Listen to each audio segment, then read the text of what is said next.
আপনাদেরকে দেখাই কিভাবে কোনো এক কোম্পানি বা কোনো এক প্রতিষ্ঠান আসলে ঠকাইতেছে না আমাদেরকে জিতাইতেছে বিষয়টা আমি জানি না।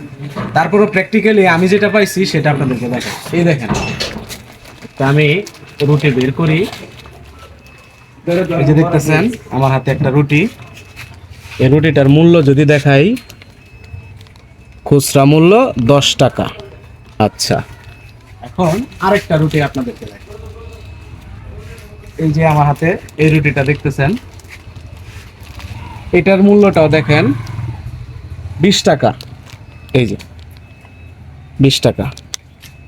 আচ্ছা, এখন মূল বিষয় হইল এখন অনেকে বলবেন যে এই রুটিটা সাইজে ছোট এই জন্য 10 টাকা, আর এই রুটিটা সাইজে বড় এই জন্য বলবেন 20 টাকা। না, আসল জিনিসটা আপনাদেরকে দেখাই। নিট ওজন মানে এই রুটিটার ওজন হইল 70 গ্রাম।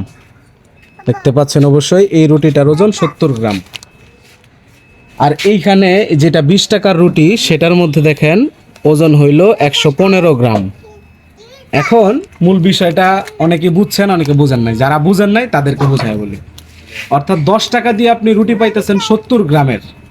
এখন এই 70 গ্রামের রুটি যদি আপনি দুইটা নেন, আপনি যদি দুইটা নেন 20 টাকায়, তাইলে পাইতেছেন হইল 140 গ্রাম। আর 20 টাকা দিয়ে যদি আপনি একটা নেন তাইলে পাইতেছেন 115 গ্রাম। তাইলে এই কোম্পানি কি আমাদেরকে 20 টাকার মূল্যের মানে দামি জিনিসের প্রতি আমাদের কি ঠকাইতেছে, নাকি ছোট জিনিস দিয়ে আমাদেরকে লাভবান করতেছে? এই বিষয়টা আমি বুঝি না। এখন আপনারা যদি বুঝা থাকেন অবশ্যই কমেন্টের মাধ্যমে জানাবেন। ধন্যবাদ সকলকে।